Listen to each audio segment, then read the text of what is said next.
Hai teman-teman, kenalin namaku Unsa Nabila. Dan saat ini aku sedang menempuh pendidikan profesi dokter hewan di Fakultas Kedokteran Hewan Universitas Brawijaya. Dan saat ini aku bakalan sharing-sharing ke teman-teman tentang Fakultas Kedokteran Hewan Universitas Brawijaya. Jadi, stay tune!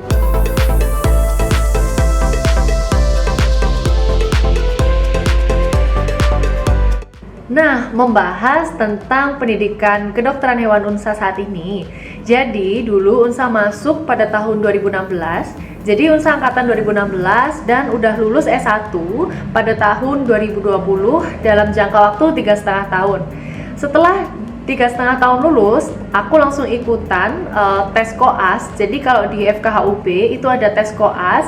Selanjutnya aku keterima dan akhirnya sekarang aku sedang menempuh koas atau pendidikan profesi di Fakultas Kedokteran Hewan Universitas Brawijaya selama 1,5 tahun ke depan. Sebelumnya, kenapa sih aku pilih FKHUB?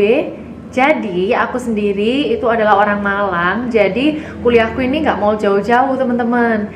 Jadi aku memutuskan untuk kuliah di Malang aja.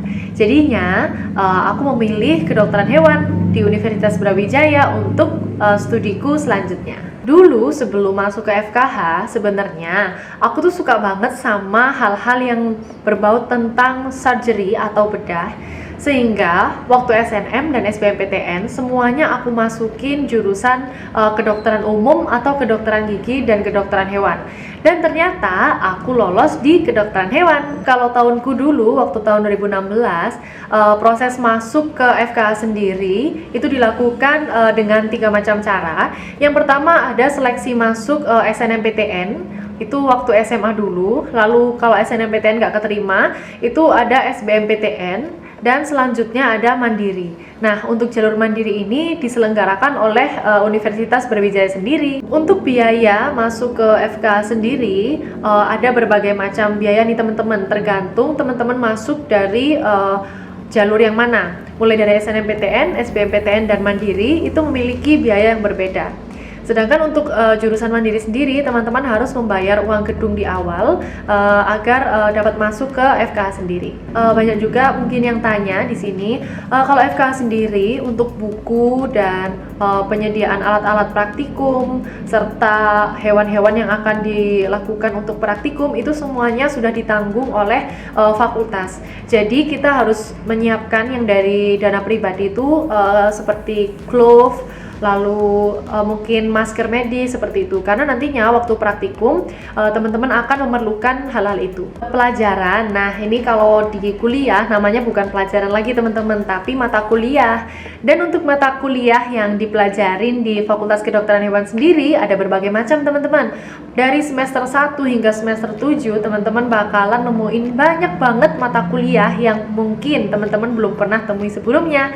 Yang pastinya kita mempelajari biologi secara detail, mulai dari mikrobiologi, parasitologi, virologi, dan histopatologi. Nah, ini banyak banget. Nanti juga kalian bakal nemuin ada anatomi. Nah, anatomi ini bakal kalian temukan di semester 1, 2, dan 3 karena kita ketahui sendiri bahwa FKH itu juga mempelajari banyak banget hewan-hewan yang pastinya kita harus memahami juga. Selain mempelajari tentang biologi di dunia kedokteran hewan, kita juga mempelajari legislasi veteriner, lalu ada juga radiologi. Selanjutnya ada kesehatan masyarakat veteriner dan zoonosis.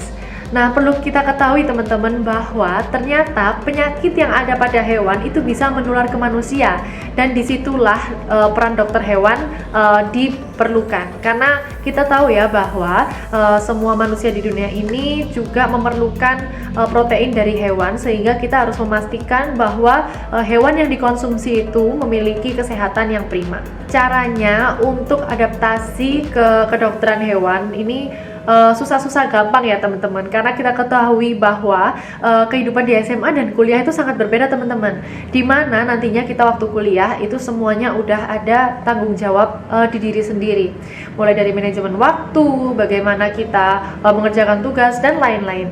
Maka dari itu teman-teman harus mengerti bagaimana caranya memisahkan hal-hal yang prioritas dan non prioritas. serta teman-teman juga harus tahu waktu nih. Misalnya hari Senin hingga Jumat kalian harus benar-benar fokus sama mata kuliah kalian, dan mungkin untuk weekend nanti kalian juga bisa istirahat dan lain-lain. Pokoknya waktu kalian udah mahasiswa, kalian harus mengerti bagaimana caranya memanajemen waktu yang benar. Buat menjadi dokter hewan, teman-teman itu harus menempuh studi S1, di mana S1 ini akan ditempuh dalam waktu 4 tahun. Dan setelah S1 nantinya teman-teman harus mengikuti koas atau pendidikan profesi, di mana nanti pendidikan profesi akan membuat teman-teman menjadi dokter hewan atau mendapatkan gelar dokter hewan. Setelah itu nantinya teman-teman juga akan mengalami ujian-ujian yang lain, karena nantinya kita juga harus mendapatkan lisensi untuk menjadi dokter hewan. Teman-teman, di FKH UB juga ada hal-hal yang unik loh. Jadi kalian kalau masuk kuliah harus menggunakan baju stanvet atau standar veteriner, di mana nantinya kalian harus memakai kemeja dan bawahan kain, atau untuk mahasiswi kalian diharuskan memakai rok kain, dan untuk mahasiswa menggunakan celana kain dan setelan kemeja. Teman-teman, buat lapangan pekerjaan dokter hewan sendiri itu sangat banyak dan luas banget teman-teman, karena ada 33 profesi dokter hewan yang mungkin kalian minati. Dan sekarang aku mau kasih contoh untuk lapangan pekerjaan dokter hewan nantinya. Nah, kalian bisa menjadi PNS atau pegawai negeri, lalu kalian bisa menjadi dosen, lalu bisa menjadi mungkin pengusaha karena kalian punya klinik sendiri dan kalian bisa praktek langsung di sana. Lalu bisa menjadi pemilik peternakan karena kalian bisa mengerti penyakit yang ada pada unggas dan cara mengobatinya. Dan kalian juga bisa menjadi dokter hewan yang khusus untuk konservasi atau tentang satwa liar. Jadi banyak sekali kan macamnya. Jadi teman-teman nggak perlu takut untuk menjadi dokter hewan. Ini tips dari Unsa buat teman-teman untuk memanajemen waktu. Nah, kalau Unsa sendiri dulu itu suka membuat jadwal teman-teman. Jadi mulai dari misalnya jam 7 sampai jam 17.00 itu Unsa benar-benar fokus sama perkuliahan. Setelah itu Unsa refreshing nih. Nah, refreshingnya Unsa itu adalah main musik sama bernyanyi, karena itu adalah hobi Unsa sejak kecil. Dan mungkin teman-teman juga harus bisa mencari sesuatu atau hal-hal yang mungkin membuat teman-teman untuk menghilangkan stres kayak gitu. Jadi teman-teman harus enjoy aja sama perkuliahan ini. Nah teman-teman, gimana nih sharingnya? Udah pada jelas kan? Kalau ada yang belum jelas atau belum aku jawab, teman-teman bisa langsung aja DM Instagram Road to PTN atau Instagram pribadi aku Unsa Nabila buat mengerti tentang informasi-informasi lainnya. So, sampai ketemu lagi di lain waktu.